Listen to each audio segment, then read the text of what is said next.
Hello everyone, welcome to our channel Reactionists. तो आज हम जिस वीडियो का रिएक्शन देने वाले हैं वो है India's 2.7 billion capital project explain. तो ये वीडियो शुरू करने से पहले आप लोगों से रिक्वेस्ट है कि हमारे चैनल को काइंडली सब्सक्राइब कर दीजिएगा और बेल आइकन को भी प्रेस कर दीजिएगा। तो चलिए वीडियो को शुरू करते हैं। This video was made possible by Morning Brew.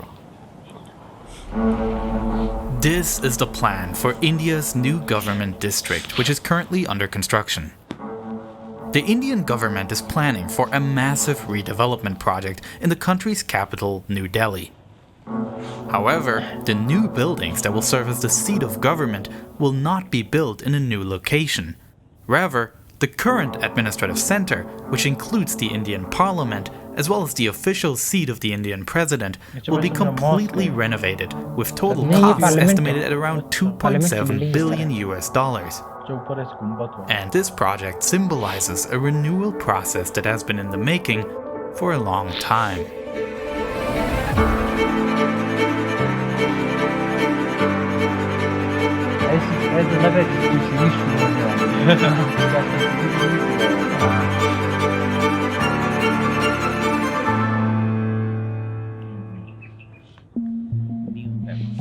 The Central Vista was designed when India was part of the British Empire. In 1911, the British Imperial government decided to move the capital of the then British Indian Empire from Calcutta to Delhi. The reason for this were strong nationalist protests in Calcutta, creating an uncomfortable situation for the colonial government. The construction of a new administrative area was planned at a location that had often served as the political center in the region in the past. This map of Lutyens shows their plan. Above, in black color, is Old Delhi, and in red, the planned new Imperial Delhi. The architects created a ceremonial axis along which parks and government buildings are located, the King's Way, or today Rajpath. Lutyens took inspiration from some of the most famous avenues around the world, such as Champs-Élysées in Paris, which at one end leads to the Arc de Triomphe. In turn, the King's Way designed by Lutyens leads towards the All India War Memorial, known today as India Gate.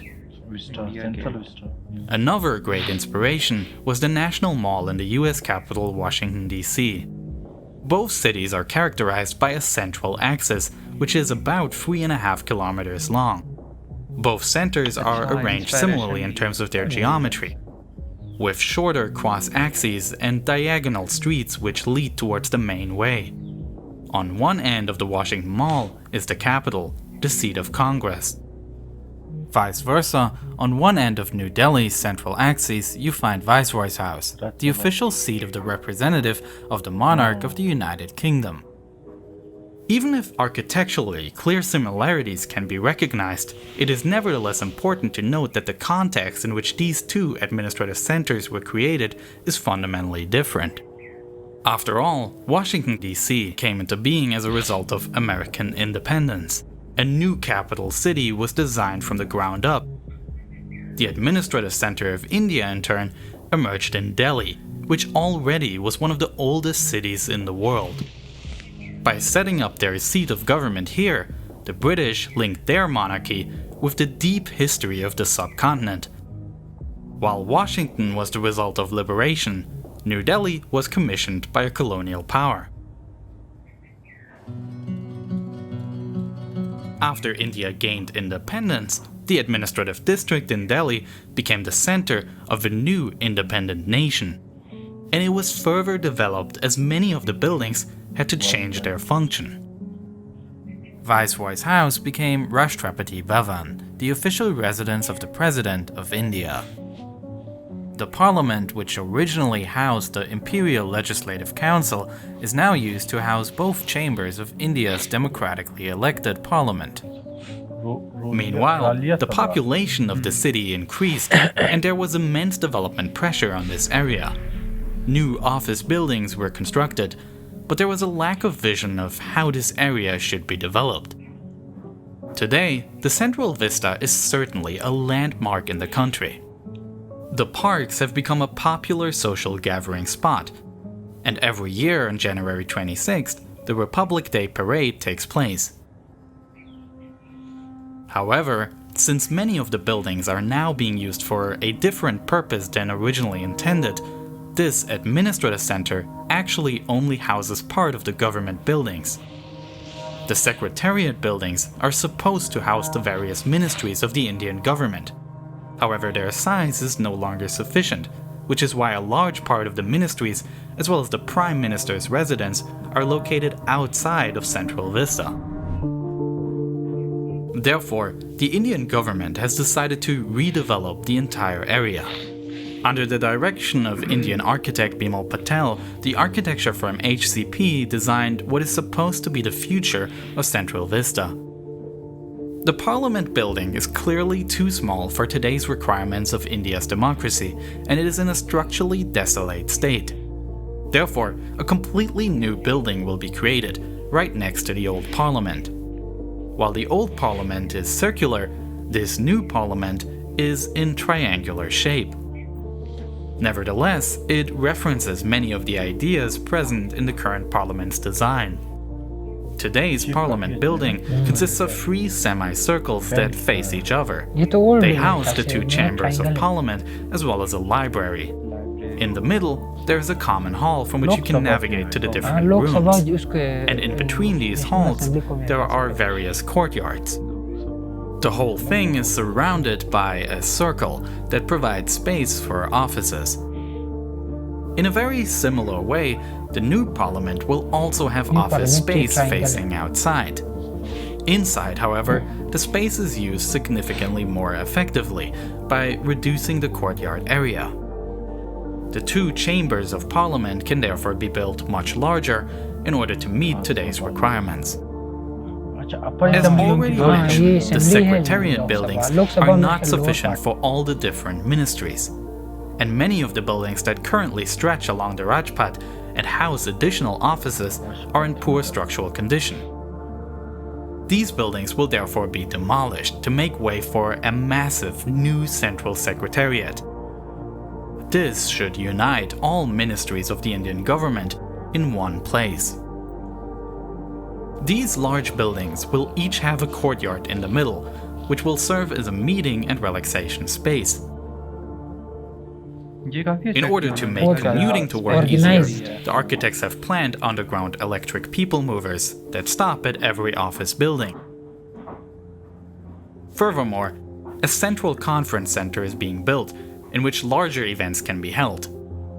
It will have various auditoriums as well as a number of conference and seminar rooms. The National Archive building is also located along Rajpath. This currently comprises an old building by Lutens from the imperial period, as well as a newer building that was added later. As part of the current redevelopment, the old building is to be renovated, but otherwise retains its function, while the newer building will be demolished and replaced.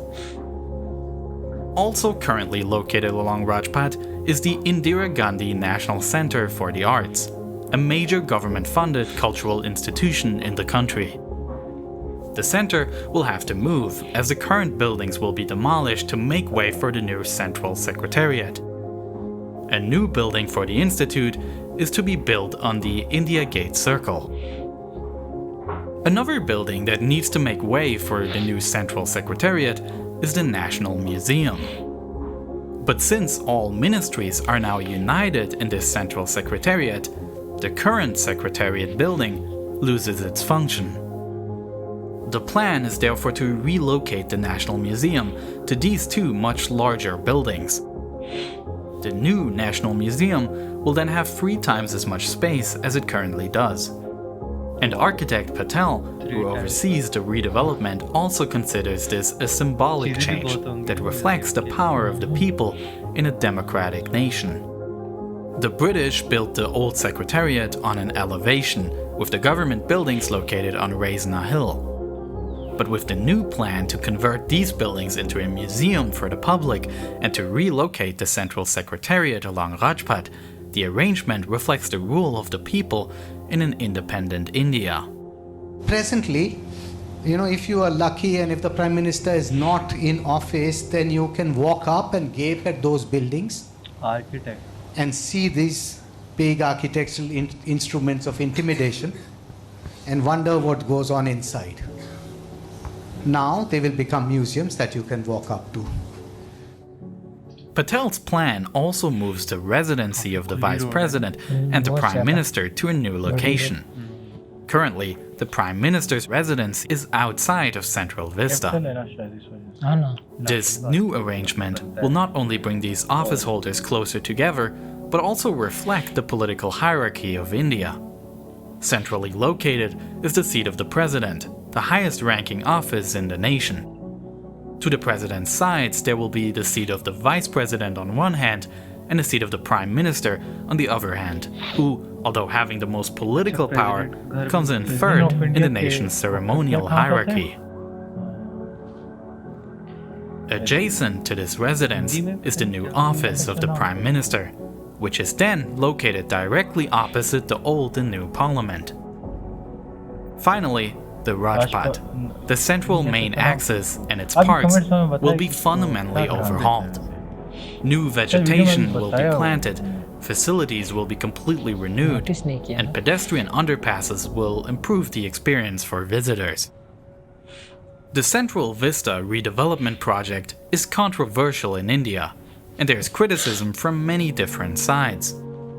Now, that is to say that I think as non-residents of Delhi, I really don't think you'll get the space. You're taking away money from the middle class.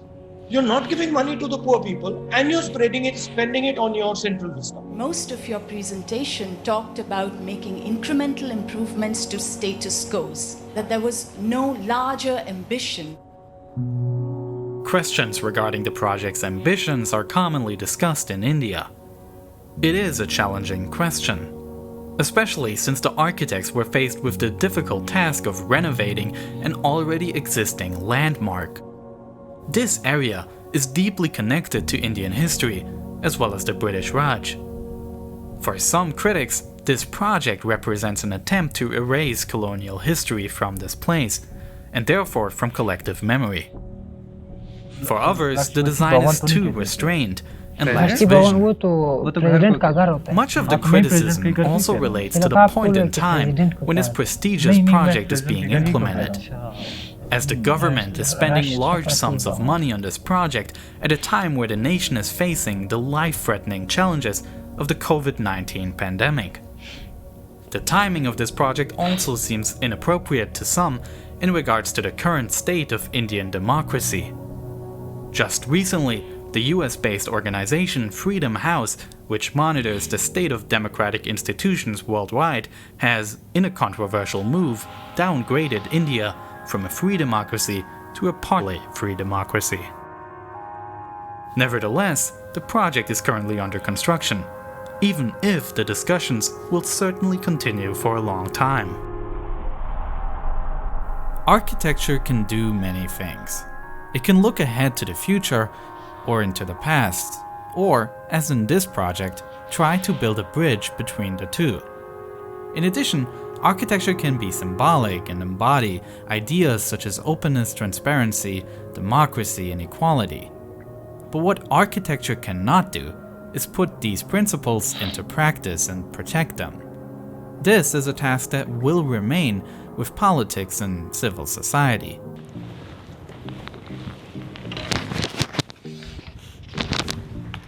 काफ़ी अच्छे से explain किया गया था video को, और जिस तरह से उसको हर चीज़ का ध्यान रखा गया है कि ग्रीनरी के साथ साथ उसको स्पेस कैसे दी जाए। और मैंने एक चीज़ बहुत नोट की कि जितनी ग्रीनरी की स्पेस थी उससे काफ़ी कम जो है ना बिल्डिंग्स बनाई जा रही हैं, तो वो भी बहुत ही एक अच्छी बात है। जिस तरह से उसको कनेक्ट किया जा रहा है और म्यूज़ियम्स बनाए जा रहे हैं ताकि लोग आ सकें, देख सकें कि वो गवर्नमेंट कैसे चलती है और गवर्नमेंट में और क्या क्या चीज़ें होती हैं और इंडिया में क्या क्या चीज़ें। That was a great video, बहुत अच्छी लगी मुझे। बिल्कुल यार, ये तो एक अच्छा स्टेप है। मतलब एक चीज़ को मतलब रिनोवेट किया जा रहा है, लेकिन एक चीज़ वीडियो में मेंशन की थी कि जो हिस्टोरिकल वो जो चीज़ें ना वो फिर डिसमेंटल हो जाएंगी, तो वो फिर एक लॉस भी है। लेकिन फिर ये भी बोला था कि जो कॉलोनियल एक वो हिस्ट्री हमारे पास वो फिर हम we do not want to keep that. तो ये भी एक चीज़ है। और फिर जो नया डिज़ाइन बनाया था उसमें फासला बहुत बनाया था, मतलब रोड बड़े बनाए थे और उसके ग्रीनरी का ख्याल रखा गया था, तो वो बहुत अच्छा स्टेप था। ओवरऑल वीडियो को देखकर बहुत मज़ा आया। इसी तरह क्योंकि जितने पैसे खर्च हो रहे हैं, क्योंकि 2.7 बिलियन ये कोई आम रकम नहीं है, और इतना अगर प्रोजेक्ट सही ना हो तो ये तो फिर जिम्मेदारी सारी सिर्फ उस पर नहीं गवर्नमेंट पे आती है। क्योंकि इन्होंने वीडियो में ये भी कहा था कि ये पैसा जो है ये मिडिल क्लास का है, जो अपने वो खुद इतना ही कमाते हैं, फिर उसमें से वो लोग टैक्स पे देते हैं, और फिर जब इतना बड़ा पैसा एक चीज़ पे लग रहा हो तो उस पर काम होना लाजमी और अच्छी तरह से होना चाहिए। और फिर उन्होंने एक चीज़ मुझे ये भी अच्छी लगी, क्योंकि उन्होंने ये भी कहा था कि जब आप किसी चीज़ को देखें तो आपको पता चले कि अंदर क्या हो रहा है, क्योंकि कोई आसान बात नहीं है। क्योंकि हम लोग हमेशा चाहते हैं कि भाई हम लोग एक अगर वो लोग राष्ट्रपति भवन को देख रहे हैं तो वो लोग ये सोच रहे हैं कि मिसल कैसा होगा, अंदर से कैसा होगा। तो उन्होंने ये भी कहा कि हम लोग एक म्यूज़ियम टाइप वो भी देंगे, तो ये काफ़ी अच्छा स्टेप था। ओवरऑल जो आर्किटेक्चर का काम था जो उन्होंने किया हुआ था वो काफ़ी अच्छा था और काफ़ी अच्छा लग रहा था। तो ओवरऑल वीडियो काफ़ी अच्छी लगी। आई होप आप लोग को भी अच्छी लगी हो। कमेंट में अपनी राय का इज़हार ज़रूर कीजिएगा। हमारे चैनल को सब्सक्राइब और बेल आइकन को ज़रूर प्रेस करें। तो फिर मिलते हैं नेक्स्ट वीडियो में। अल्लाह हाफ़िज़।